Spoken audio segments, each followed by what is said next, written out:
Good morning class. आज हम पढ़ेंगे 12वां चैप्टर, आपका संसार पुस्तक है।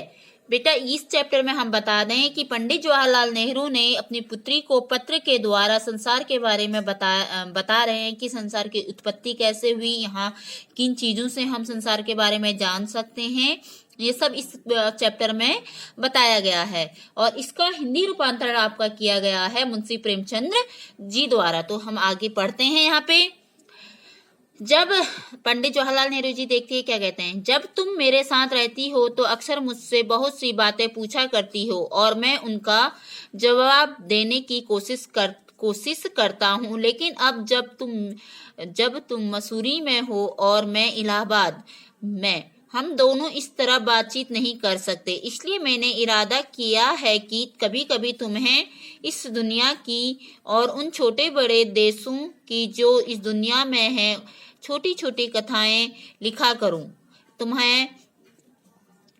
तुम्हें हिंदुस्तान और इंग्लैंड का कुछ हाल इतिहास में पढ़ा है, लेकिन इंग्लैंड केवल एक छोटा सा टापू है और हिंदुस्तान जो एक बहुत बड़ा देश है फिर भी दुनिया का एक छोटा सा हिस्सा है। अगर तुम्हें इस दुनिया का कुछ हाल जानने का शौक है तो तुम्हें सब देशों का और उन सब जातियों का जो इसमें बसी हुई हैं ध्यान रखना पड़ेगा, केवल उस एक छोटे से देश का नहीं जिसमें तुम पैदा हुई हो। इसमें पंडित जी जवाहरलाल नेहरू जी बता रहे हैं अपने बेटी को कि क्या है, अक्सर जब तुम मेरे सामने रहती है तो बहुत सारे सवाल करती हो कि ये कैसे हुआ, वो कैसे हुआ, यहाँ से अगर ऐसा है तो ये ऐसा कैसे हुआ।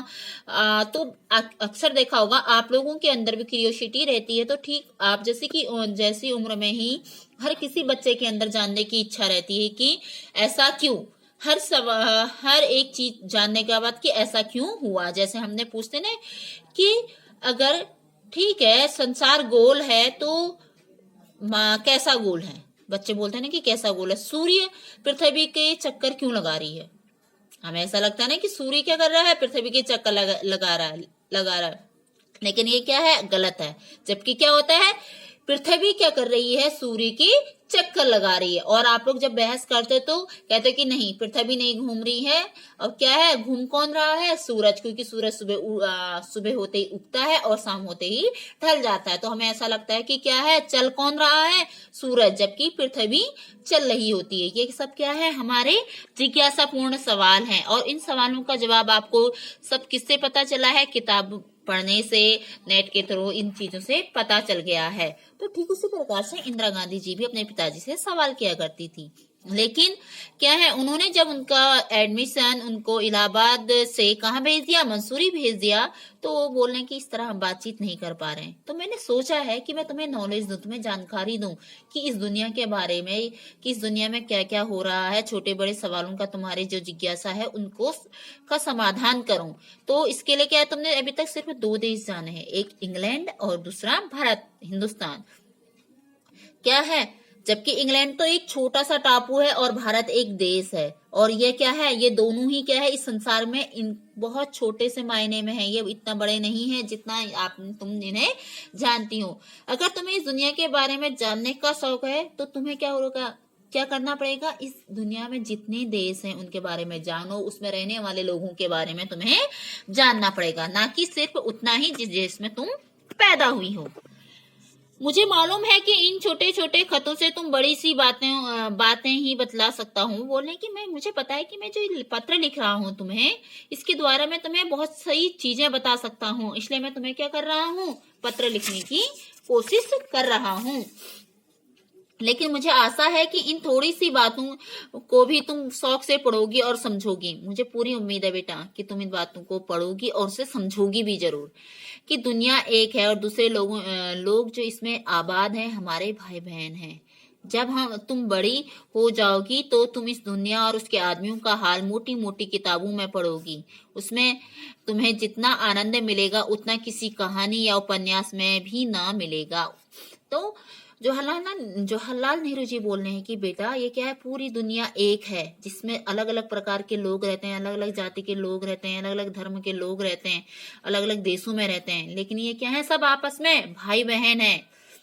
जब तुम बड़ी हो जाओगी ना तो इस दुनिया के बारे में तुम्हें सारी नॉलेज होगी, लेकिन और वो कैसे पता चलेगा तुम्हें? किताबों के द्वारा। इतना तो आपको पता है ना कि हमें सारी जानकारी किताबों से मिलती है। अब तुम बोलोगे नहीं मैम आजकल तो गूगल से भी मिल जाती है, लेकिन क्या है बेटा, वो गूगल भी क्या है, इंसान ने ही बना रखा है। तो उस इंसान को गूगल बनाने से पहले किताबें पढ़नी पड़ी। मतलब क्या है, बेस क्या है, किताबें। तो साथ ही साथ वो बोल रहे हैं कि तुम्हें इतना आनंद, मतलब इतना मजा तुम्हें किसी चीज में नहीं आएगा, चाहे वो कहानी की किताब हो या उपन्यास की किताब हो, क्योंकि उसमें मनोरंजन का साधन सिर्फ कहानी की किताबें, नाटक की पुस्तकें, उपन्यास ही हुआ करती थी। आजकल क्या है मनोरंजन का सामान बेटा? TV, mobile phone, laptop, game, ये सब। लेकिन उसमें ऐसा कुछ नहीं हुआ करता था। तो देखते हैं आगे। यह तुम जानती ही हो कि धरती लाखों करोड़ों वर्ष पुरानी है और बहुत दिनों तक इसमें कोई आदमी ना था। ये तो तुम्हें पहले से ही पता है कि क्या हमारी धरती बहुत लाखों करोड़ों वर्ष पुरानी है, ये आज की नहीं है। और जिसमें यह धरती का अस्तित्व सामने आया उसमें इसमें कोई आदमी नहीं रहता था। ठीक है, आदमियों से पहले, देखो यहाँ पर बता रहे हैं, आदमियों से पहले सिर्फ जानवर थे और जानवरों से पहले एक ऐसा समय था जब इस धरती पर कोई जानदार चीज ना थी। तो इसमें आप लोग को ये भी पता है कि आदमियों से पहले हमारे पृथ्वी पर हक किसका है? जानवरों का। लेकिन हम क्या कर रहे हैं? जानवरों को भगा दे रहे हैं और उनकी जगहों पर हमने अपना कब्जा जमा लिया है। हमने उनके घरों को काट काट के अपने घर बना दिए हैं और आज वो अपने घर को बचाने के लिए हम पे हमला कर रहे हैं। तो हम क्या कर रहे हैं? उन्हीं जानवरों को मार दे रहे हैं। जबकि क्या है, असली हकदार कौन है इस पृथ्वी के? जानवर हैं। और हम उन्हीं के साथ क्या कर रहे हैं? दुष्टता दिखा रहे हैं, इसीलिए वो जानवर भी हम पे हमला कर रहे हैं हमें। जबकि वो मना नहीं कर रहे हैं हमें यहाँ रहने के लिए। वो कह रहे हैं कि जितनी जगह तुम्हें चाहिए सिर्फ उतना लो, ज्यादा तो मत काटो। लेकिन क्या है, इंसान महत्वाकांक्षी है, लालची है, तो क्या कर रहा है? अपने से ज्यादा जरूरतें, अपने से ज्यादा उसे चाहिए, तो इसलिए वो दनादन पेड़ों को काट रहा है, अपने मिलों को बढ़ा रहा है, अपने खेतों को बढ़ा रहा है, जिससे क्या है, जंगली जानवरों को नुकसान हो रहा है। और हम लोग बोल रहे हैं कि जानवर क्या है, यहाँ को आ रहे हैं, हमारे आबादी वाले क्षेत्र में आके नुकसान पहुंचा रहे हैं। अरे ये भी तो देखो ना, हमने कितना नुकसान पहुंचाया है। हमने तो उनके घरों को बिल्कुल साफ ही कर दिया है। अगर कोई आपको आपके घर से निकाले तो आप क्या करोगे? उसमें अपने बचाव के लिए लड़ोगे, झगड़ोगे। तो ठीक उसी प्रकार से जानवर भी कर रहे हैं। ठीक है, ये रही दूसरी बात। आप कहते हैं जानवरों से पहले एक ऐसा समय था जब धरती पर, जानवरों से पहले भी एक ऐसा समय था जिसमें जानदार चीज का मतलब है जिसमें जीवन नहीं था। ऐसा टाइम भी था पृथ्वी पर। ठीक, जब हम इस दुनिया की हर जानवरों और आदमियों से भरी हुई है, उस जमाने का ख्याल करना भी मुश्किल है जब यह कुछ ना था, यहाँ कुछ ना था। वो कह रहे हैं कि आज तो क्या, यहाँ जानवर भी भरे पड़े हुए हैं, आदमी भी भरे पड़े हुए हैं, सब लोग हैं।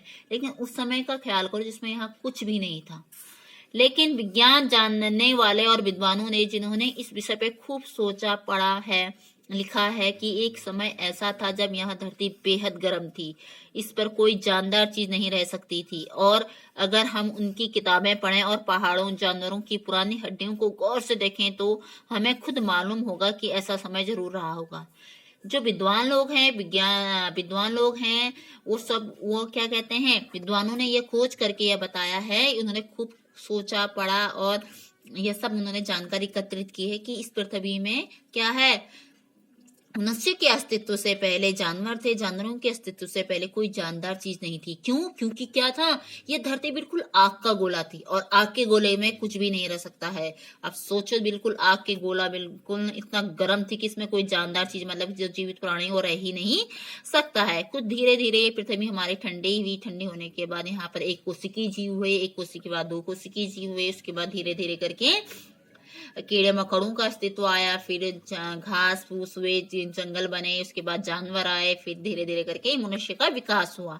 ये सब आपको ज्योग्राफी में बता देंगे सर। ठीक है, अगर हम किताबें पढ़ें और पहाड़ों और जानवरों की पुरानी हड्डियों पर रिसर्च करें तो हमें सब खुद ब खुद हमें सब मालूम हो जाएगा। ठीक है,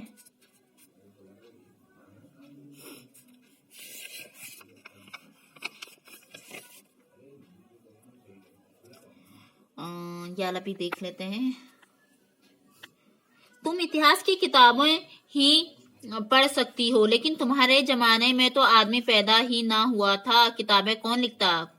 अब तुम ये बोलोगे कि अरे इतिहास की किताबें पढ़ के कैसे मान सकते हैं हम, क्योंकि उस जमाने में जब इंसान ही पैदा नहीं हुआ था तो उसने लिखा कैसे। नॉर्मल सी बात है भाई, सवाल तो सवाल है, सबके दिमाग में आएगा, किताबें किसने लिखी।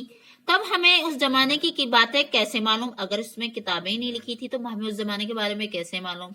यह तो नहीं हो सकता कि हम बैठे बैठे हर एक बात सोच निकालें। अब ऐसा तो नहीं है कि खाली हमने ख्याली पुलाव बनाया और सारे निष्कर्ष निकाले कि हाँ भाई पहले पृथ्वी गर्म थी, फिर वो ठंडी हुई, फिर ऐसा हुआ, फिर वैसा हुआ, फिर ऐसे करके धीरे धीरे करके इंसान का विकास हुआ। ये सब सिर्फ सोचने से नहीं हो सकता, कुछ ना कुछ तो है। यह बड़े मजे की बात होती है, क्योंकि हम जो चीज चाहते हैं सोच लेते हैं, सुंदर परियों की कहानी गढ़ लेते हैं। अभी हम सोचते हैं, अगर हमने सोच लिया कि अरे आज तो मैंने रात को हमने परियों के संग खेलना है, कूदना है, उनके संग नहाना नाचना है, तो वो क्या है, हम सोचते रहते हैं और एक अच्छी सी कहानी गढ़ लेते हैं। उसमें हम भी शामिल हो जाते हैं, हमारे बहनें भी शामिल हो जाते हैं, हमारे भाई भी शामिल हो जाते हैं, हमारे दोस्त रिश्तेदार सब शामिल हो जाते हैं, परियां भी उस कहानी में। लेकिन जो कहानी किसी बात को देखे बिना ही गढ़ ली जाए वो ठीक कैसे हो सकती है।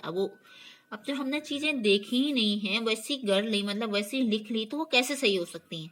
लेकिन खुशी की बात यह है कि उस पुराने जमाने में लिखी हुई किताबें ना होने पर भी कुछ ऐसी चीजें हैं जिन्हें हम उतनी ही बातें मालूम होती है जितना किसी किताब से होती हैं। अब इतना हम बता दें कि क्या है, उस जमाने की में किताबें नहीं थी, लेकिन कुछ चीजें ऐसी भी हैं जितना क्या है किताबों से हमें नॉलेज होती है, उतनी ही चीजें हमें उन चीजों को पढ़ने से मिल सकती है, उतनी ही ज्ञान हमें उन चीजों को पढ़कर मिल सकता है।